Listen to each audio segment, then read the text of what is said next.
Alright, what's up, what's going on, guys? It's your boy Chummels, and I'm back with another video. And this time we are going to be talking about the tank meme Nidalee top, or at least that's what I call it. So first I had this overall thought that grasp was pretty bad overall, but with this specific setup it's actually really good and specifically helpful to what you're doing. So essentially you're this split push monster who can't be killed, and you basically just destroy towers, which is why you are running Demolish, and you just have a bunch of HP, you have MR and armor to support it, and you have a crap ton of physical damage. And yeah, so let me go into this a bit more. So you're going to take Grasp, you're going to take Demolish because you're going to have a bunch of HP. You're going to take Conditioning. You can take one of these ones if you're going against somebody that's super tough in lane early on, pre 10 minutes. But overall I found Conditioning to be the best, just in general.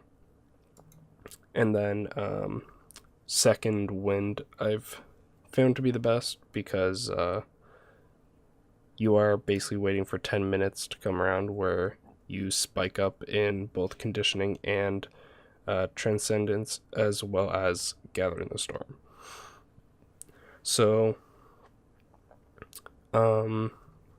yeah, so you get these, you kind of get the general idea. If you have a bunch of HP, Demolish does more damage, which means you are basically split pushing Nidalee like before, except you don't have a bunch of attack speed and stuff to knock down the towers. You basically have one massive hit that does a bunch of damage to the tower.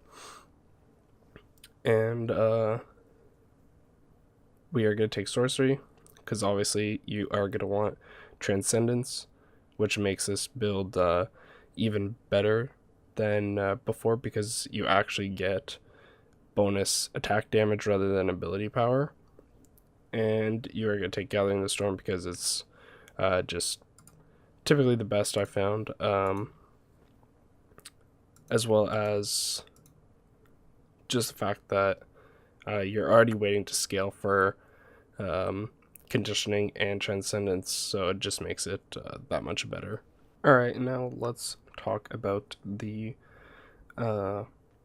build, which I think would be helpful. So starting is either these items. Personally, I think Dorn's Blade and Dorn's Shield are the best.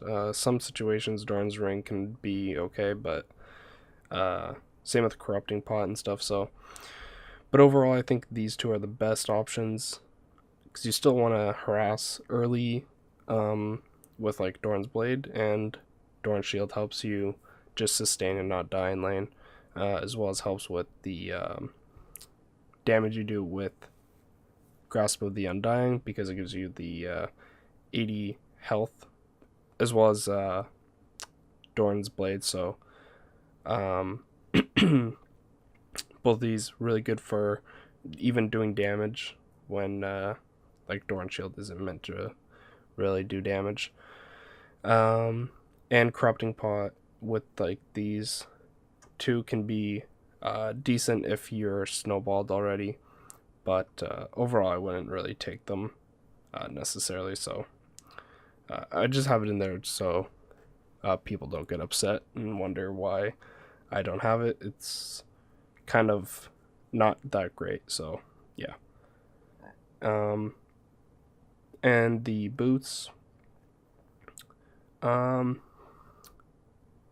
the thing is, I have a bunch of the boots here, and that's because you can essentially go anything, which is the funny part. So you can take Sorc boots if you're hard winning lane, I think Ionian boots are just okay. They do actually give you damage once you go over the 40% from the rune that you take. So you actually get damage for taking Ionian boots, but overall I don't think they're too worth it.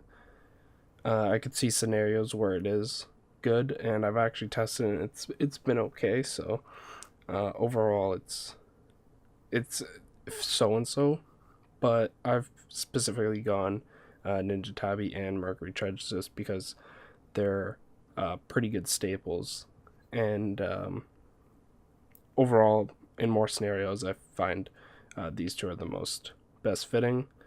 Um, yeah, pretty straightforward. Helps with going against AP. This one helps with going against AD, as well as their bonus effects.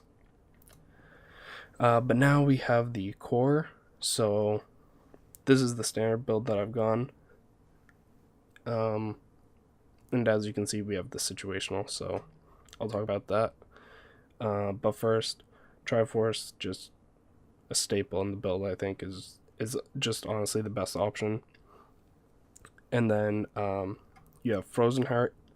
You can substitute Frozen Heart for any of these too early, but in a lot of scenarios I found Frozen Heart to be really good first, or I mean before these two. And then I've either gone Black Cleaver or Spear Visage, depending if I need the MR first. So if I need the MR, then I'd do Spear Visage, but if I didn't, then I'd just go Black Cleaver and then Spear Visage, and then I'd finish the build with a Warmogs, just because it gives just so much health, and also gives you AD because of the fact that it is it does have the 10% CDR, so that also stacks as well as the effect, and overall gives you so much health, which helps with Demolish. So you can kind of see the theme here with the core build. You're kind of standard Nidalee, but you're kind of not in a way, because you're relying on overcapping on CDR to provide more damage for you, and essentially using the extra CDR, like I said, which caps into AD, and overall just a great stat to have, because these items are actually pretty efficient. I think Black Cleaver would be the only one which isn't super efficient in just terms of using Nidalee with the item, but overall it's still pretty good. The other build, which would be Gauntlet, which would replace Trinity Force, I haven't tried this one out yet, but it would seem pretty fine to me. And you would basically go Iceborne instead of Triforce, which has its own benefits and disadvantages. And then you would go, you would take Frozen Heart out because of the fact that, well, the stats, you'd be losing a lot of stuff because of taking them, so it just wouldn't be worth it. But then you would go Black Cleaver or Spear Visage, and then you would go Black Cleaver, and then you would top it off with Warmogs. Essentially, Black Cleaver's 100% gold efficient for its stats, and if you stack two of them, you gain 24 AD for each one on top of everything. So of course the actives and stuff, or the passives I mean, are unique. You can't gain double the armor shred, but overall it's just super gold efficient to have, which makes getting it really strong, and helps you just overall, again, like I said, split pushing and taking down the towers really fast with Demolish. So overall the build is really centered, I want to say. It feels like pretty complete, and there's no real super weaknesses because you're using the weaknesses to cap into more AD, which makes your weaknesses efficient in a sense. And yeah, so you just have the extras, which is just the pots and the Farsight ward. But yeah, that's basically everything for the build. Overall, I think it is pretty strong. I suggest you guys play it before it gets changed. And also let me know how your games have gone, because I'm actually really curious. And yeah, make sure to hit the subscribe button if you already haven't, and drop a like if you want me to keep spamming out these Nidalee videos, whether it be top or jungle. Just comment which one you'd want next. I think I might do a tank Nidalee game using this specific build just to show it off. Again, like I said before, it gets changed because I think it will. It's pretty strong. And yeah, hopefully you guys have a great day. And this has been your boy Chumbles, and I'm out.